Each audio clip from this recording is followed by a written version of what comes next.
I was too young to understand. October 4th, 2005. I'm sorry I didn't understand the magnitude of your death when it happened. I went back to sleep after hearing the news. I didn't even process that you weren't coming back home. It felt all sorts of fake. I don't know why I took it so lightly. He'll come back. He always does. I'm sorry I laughed with my friends when we were preparing for your funeral. I was stupid, naive, dumb. I was 11. I just didn't get it. Mom pulled me aside to correct me and put me back in place. Your father just died. How embarrassing was I to you? I'm sorry I couldn't build the courage to look at you once while you slept peacefully in your veteran suit. You hear the word death ever so rarely as a child, but knew it carried such heavy, terrifying depiction. I was scared of you. I knew you weren't really there anymore and were only of an empty house laying cold, blue in the cheeks, no touch to the pinch of your fingertips. I glanced over time to time when I sat next to your shiny wooden casket, and you weren't my dad. I was scared. I'm sorry I wasn't present at your burial. Although this one was not completely my fault, Dad. No one woke me up that morning. They all left me behind. I cried. I bawled my eyes out when I woke up. I wailed your name as I hid under my covers, infuriated. This morning was different. I knew you were really being taken away now, and now I lost. I lost you. My heart pounding out of my chest, my mind spiraling out of control. How could I even face my family when they come home? I even told my stupid brain to wake up at 6 in the morning so I can go too, to your new home. I cried and cried. Oh, how I felt so abandoned in the moment and enraged. How could my family do this to me? You left me behind to watch the babies? Is that all I am? Because last time I checked, I was also my dad's child, his kid. The last 2 days I checked, I was left out of all the funeral mentions. No one even knew he had a last daughter, an 11-year-old, because I was left at home and only brought in at midnight to 4 a.m. before I was sent home again to watch the babies.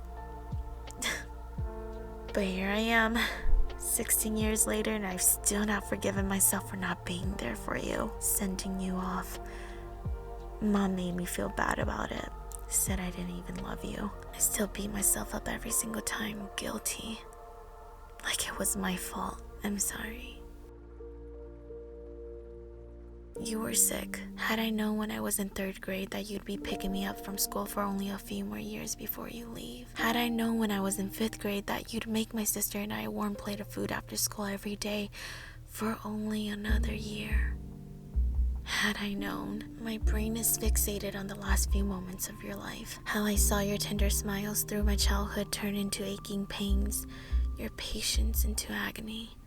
8 p.m. on a school night, and you suddenly collapsed. We just had dinner. We were making our way comfortable on the ugly dark green floral carpet, Mom between the heater, you on the couch, and everyone else piling around to watch the Wheel of Fortune.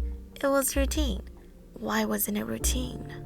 Everything moved so slow and in a blur, almost like flashes of fragments I've tried to erase from my childhood memories. Mom yelling, my brother frantically finding his dinosaur cell phone that he kept for way too long. 911, what's your emergency? Before you knew, an assortment of red and yellow blindly takes turn piercing through the window curtains. The stretcher seemed to struggle out of our little door with shoes thrown all around.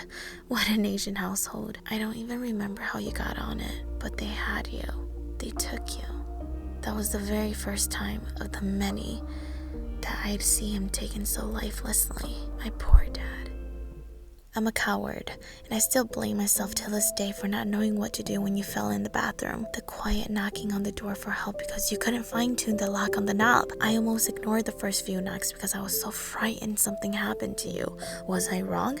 No, because that something was you on the ground with not enough strength to pull yourself up. I ran to the door and freaked out not knowing how to get you out because I couldn't unlock you. It would have been my fault if anything happened.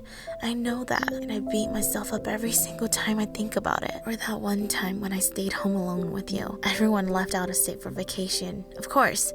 Leave it to the youngest to watch Dad. He's only so sick and have been for months on end at this point.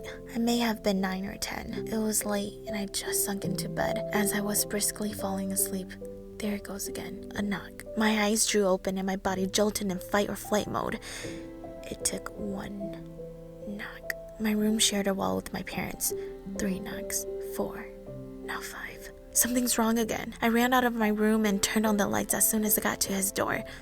Blood in his hand and dripping down the corner of his lips. He looked at me and tried to hide the blood clots in his hand as he closed his palms ever so slightly. No strength. He had been coughing up blood for who knows how long. I was so scared. I froze. Phone. I sprinted to the kitchen and brought over our house phone. As soon as I placed it in his hand, the one with less blood, Dad told me to go back to sleep. It was torment hearing those 7 digits being dialed in. Every button took a pause after another. I stood between the door as I backed away like a coward. The clots still in his palms, the trash bin next to him splattered. You coward. You know, I've forgotten how young I was when it all happened. My brother pulled my sister and I out of middle school. I was in world history at the time. I thought I got in trouble. The phone rang. My teacher picked up and she was like, pack your things, your brother is here to get you. Like, I knew that it had to be something to do with my dad. It was so quiet. I just remember how big the hallways were. Like, this is weird. Why am I going home? My brother was there. He didn't even say a word to us. I think he must have mentioned, like, Dad went to the hospital, or I took Dad to the hospital. It was a silent ride and just went home, and it kept happening. You'd think that the more this happened, trust me, you did, you'd get used to it or become less afraid. Some might even say brave. No, the unknowing ability that is placed every time something tragic happens keeps you on your toes, and it mocks you. It laughs at you. It's a game. It enjoys it when you're distraught with anxiety, and the panic in your eyes give it every reason for the unknown to continue ridiculing you. It's haunting.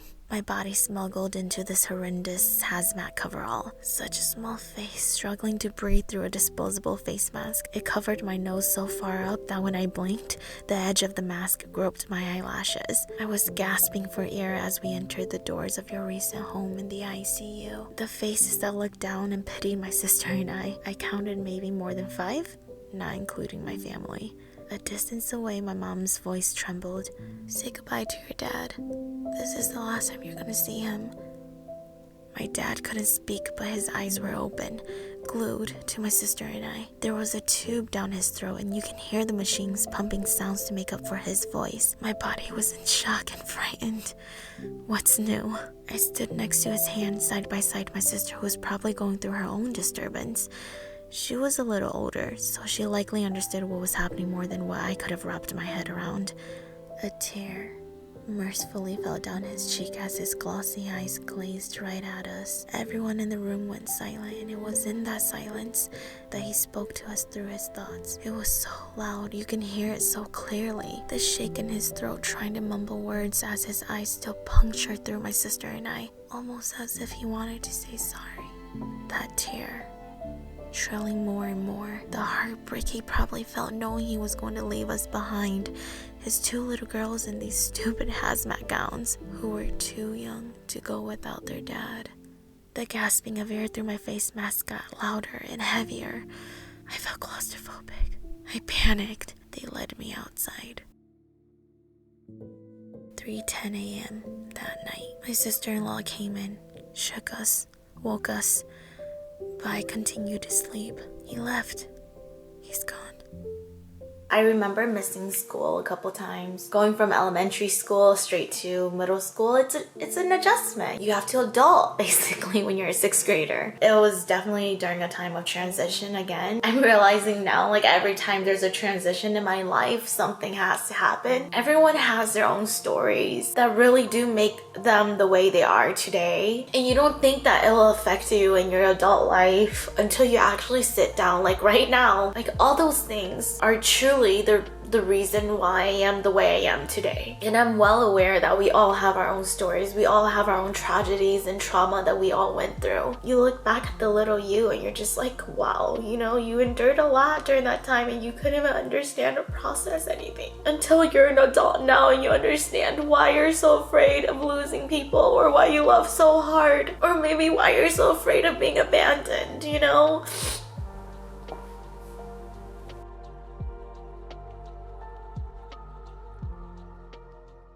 I've forgotten the sound of your gentle voice. If I focus hard enough, if I think back far enough, I can kinda hear a vacant echo of your laughter. I try to feel it. It feels hollow. Every chance I get, I try to hold on to the little fragments of your voice. The older I become, the more nervous I am of losing your sound. It's literally the last thing that makes me feel like you're still alive. I started living my life fuller, finding the beauty in the ugly, learned to appreciate perspectives while using my hands to pave my own path. I smile often, even when it feels forceful, but still, there's a weakness that sits in the corner of my heart. It aches a little some days. Other days, it blankets my whole existence. I'm reminded of you, Dad, and I'll be honest, sometimes I hate it.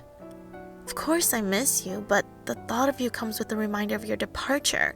It's unfair, and you left a lot of anger for us to feast on. You missed out on so much of my life, and yet you have the audacity to show yourself in my thoughts? Where were you when everyone else's parents were around, huh? It unfolds, my anger into dejection, sorrow. In the moments where you least expect it, sadness overwhelms you in remembrance of your lost one. How's heaven lately? I haven't gotten the chance to ask. Death is a grief you never fully recover from. The death of others living you before your own. That's a suffering planted in the burrow of your shoulders without even asking. Oh, it doesn't go anywhere. The only difference is how it can feel lighter than other days. Sometimes you won't even notice the burden and may even lie to yourself in excitement that it's over. You're over the sadness. It doesn't affect you anymore.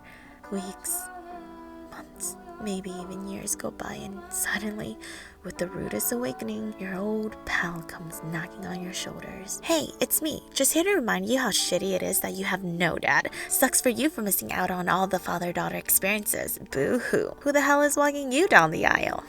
Okay. Enjoy your day. Your head sinks into your shoulders, arms dragging the ground. The weight is back, and once more, the process repeats. You'll never be freed from the death of your loved one. I was always skeptical whether or not it was true that we'd be able to meet again. You're so far from me. Even though I know a version of you lives with me, you probably go back home after a long day down here next to us, I wonder if you travel, if it takes time for you to get from here to there, or does your soul hover us in the midst of the sky? Maybe you were that grasshopper that hopped onto my chest when I was at your gravesite. Maybe that white butterfly that soared by the window when I was just thinking of you. I know you mean no harm, and I wish you'd show a sign sometimes that you are here, so I can persuade myself that you are real, that I have a dad. I guess I should believe you though. My sister found her way back home, and I know she's happier. You both are, freed from the pain and the sickness, smiling brightly and rejoice. You're together, and that gives me so much hope that one day our big family will hold hands again. Until then, hold on to mine even if I can't feel you, okay? So I'll believe that the crispy fall wind in my hair is the blessing of your grace. So I'll believe that the sunshine at 2 p.m. is the embrace of your smile, proud of me. So I'll believe the crinkles in the leaves as the sound of you next to me walking. So I'll believe that the carviness of my breaths in the moments of despair are your arms and comfort of me, telling me I'll be okay. I can do life without you. I've done it since 11. It takes one glance at the sky on the freeway. I'm brought right back to you. You guide me home, Dad.